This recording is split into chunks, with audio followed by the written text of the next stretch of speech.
චාරිකා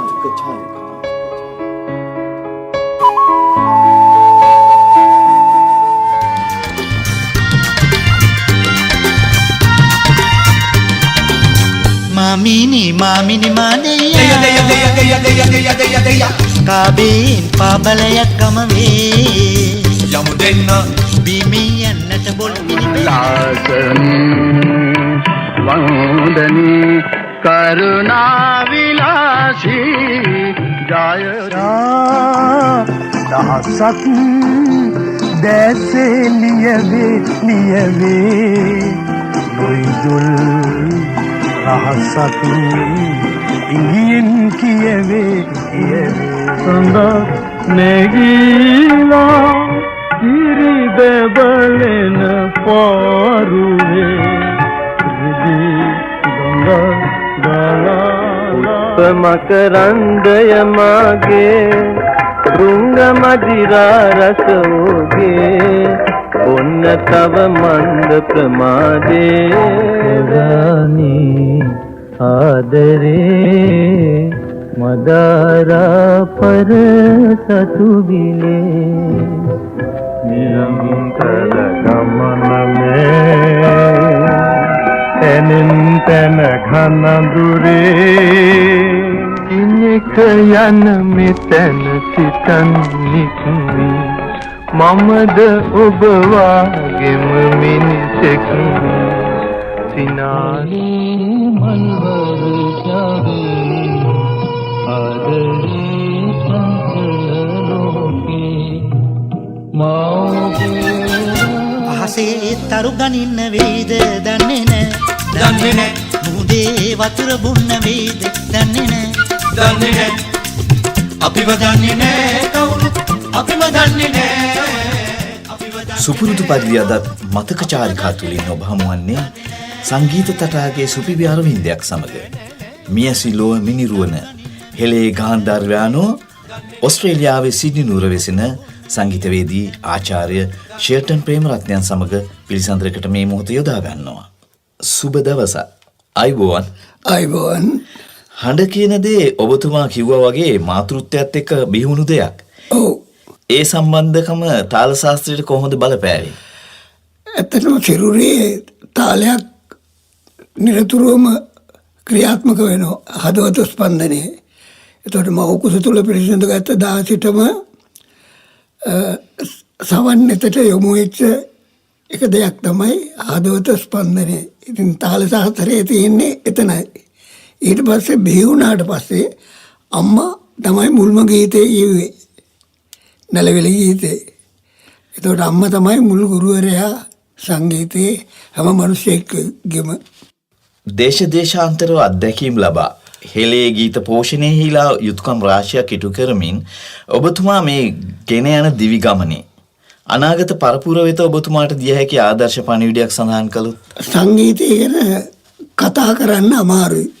සංගීතයේ ප්‍රතිකඩ දෙකක් තියෙනවා. එකක් තමයි සම්මත සංගීතය, අනිත් එක තමයි ප්‍රතිපත්ති සංගීතය. සම්මත සංගීතය කියන්නේ ප්‍රචලිත භෝගායක ගායිකාවන් ගායන ගීත අනුකරණය කිරීම. ඒ තමයි සම්මත සංගීතයේ ඒ පිළිබඳව කියන්න තියෙන්නේ.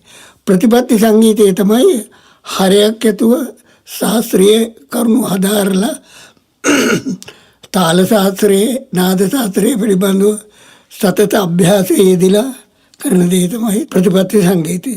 ඒ වගේම පූර්ණ කාලීන චිත්‍රපට සංගීත අධ්‍යක්ෂණයෙන් බොහෝ දේ ඔබතුමා කළ තිනවා.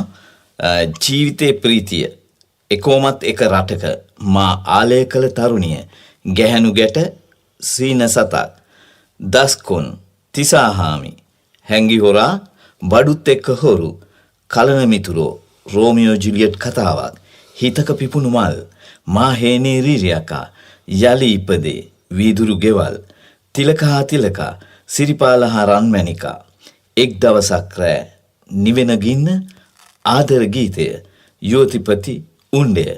ඒ වගේම වේදිකා නාට්‍ය සංගීත අධ්‍යක්ෂණයෙන් ද සම්බන්ධ වී තිබෙනවා.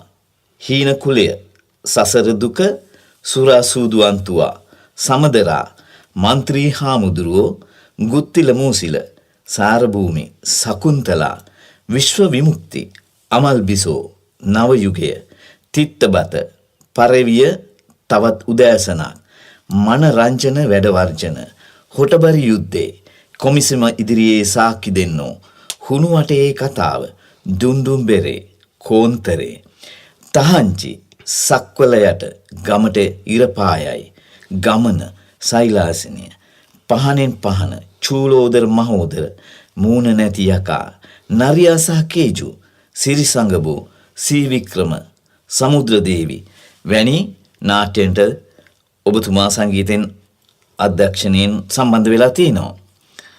භාෂාවේ පරිණත බවින්ද සංගීත ඥානයෙන්ද සපිරි ස්වභාව ධර්මයේ ආශිර්වාදය විඳිමින් යන දෙවි ගමනේ ආචාර්ය ෂෙල්ටන් ප්‍රේමරත්න ගාන්ධාරයාණන්ගේ හඬ අවදි වන්නේ මෙසේයි. සංගීතයේ වැනි දෙයක් ගැන කතා කරන්න ගියහම ඒක හරියට බනහලා නිවන ගැන අවබෝධයක් ලබන්න හදනවා වගේ වැඩක්. නිවන් දකින්න සාරාංශක කල්පලක්ෂයක් පෙරම් පුරලා තියෙනවා බුදුරජාණන් වහන්සේ. එතකොට සංගීත ගැන කතා කරද්දී මෙන්න මේව ප්‍රශ්නයක් මතුවෙනවා. දැන් මලක හැඩේ කියන්න පුළුවන් කෙනෙකුට. නිලුම් මල කොයි විදිහට කිව්වම අතින් පෙන්වන්න පුළුවන් මෙන්න මේවයි නිලුම් මල. පාට මොකක්ද කිව්වත් කියන්න පුළුවන් අහවල් පාටයි කියලා. නමුත් නෙළුම් මලේ සුවඳ ගැන කතා කරන්න නම් බෑ. සුවඳ මොන විදිහද කිව්වොත් මොන විදිහද කියලා කියන්න බෑ. ඒක වින්දනයක් පමණයි. ඉතින් ඒක මුලින්ම අපට දුන්නේ රත්තරන් අම්මට පින් සිද්ධ වෙන්න, බුදු අම්මට පින් සිද්ධ වෙන්න අපිට සංගීතය අපි තුල ආරෝපණය වුණා. ඊට පස්සේ ගුරු ඇසුරක් අවශ්‍යමයි සංගීතේ කරන්න. ඔබතුමා කියන ආකාරයට ගුරු ඇසුරක් නොමැතුව දුරක් යන්නට බෑ. යන්න බෑ. ඒක හරියට ගුරු ඇසුර නැතුව සංගීතය කරන්න යන කෙනා බුරුල්ල තියාගෙන අගෙන් කිරිදුනවා වගේ වැඩක්. බුරුල්ලට පහත් වෙලා ඒක හරි ආකාරයෙන් කිරි දොවා ගන්න ඕනේ. වහු පෙටි ලං කරලා රස සංඛ්‍යා මහලා එළදෙනට ඊට පස්සේ කිරි දොවා ගන්න ඕනේ. ඔව්. නමුත් වෙනයම් ආකාරයකට කිරි දෙවීමක් තමයි මේ අඟෙන් කිරි දොවන්නේ. ඊටගෙන අඟෙන් කිරි දෙවට කොච්චරවත් ලැබෙන්නේ නැහැ. ඒවනක් තියෙනවා ශ්‍රුති මාතා ලය පිතා කියලා.